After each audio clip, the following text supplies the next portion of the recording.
Welcome back, this is Francisco Rosa. With the winter between us and living in the Northeast, how do you as owner prepare for cleaning the snow? How do you as a long distance landlord deal with this? Stay tuned for my tips on how to deal with long distance landlording and shoveling that white fluffy snow.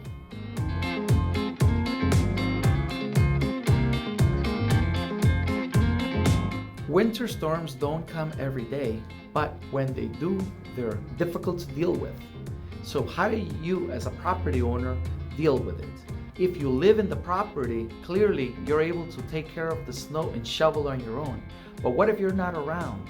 What if you're a landlord that can't quickly make a trip to the property, or worst case scenario, you're investing out of state?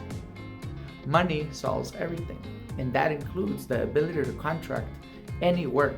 That includes shoveling snow, plowing driveways, and shoveling sidewalks. An easy way to deal with this is simply to contract out the work and pay a service fee.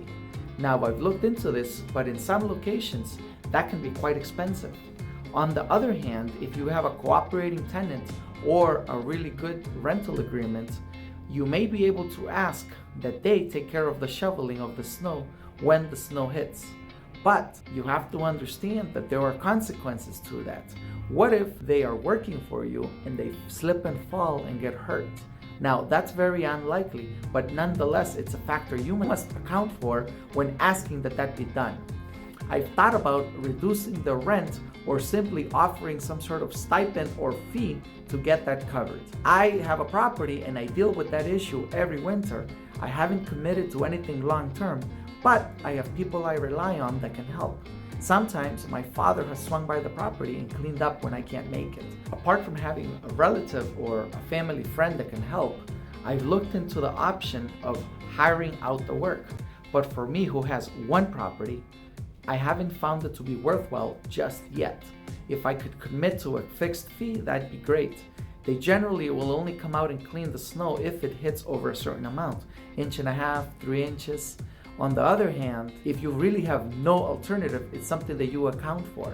Now, how do you avoid this issue altogether? Well, you simply avoid investing in states that have snow. It never crossed my mind that as an investor of a property in Florida, I never have to deal with snow. I mean, yes, there are other things I have to think about, but boy, was I relieved when I thought about the winter storm coming that that's never going to be an issue down there. So when you consider investing, you must also account for the weather and climate, because there are certain things that apply to one place but do not for another. So if you're an out-of-state investor, if you have investment properties in the northern part of the country where the snow hits every winter, how do you deal with that problem?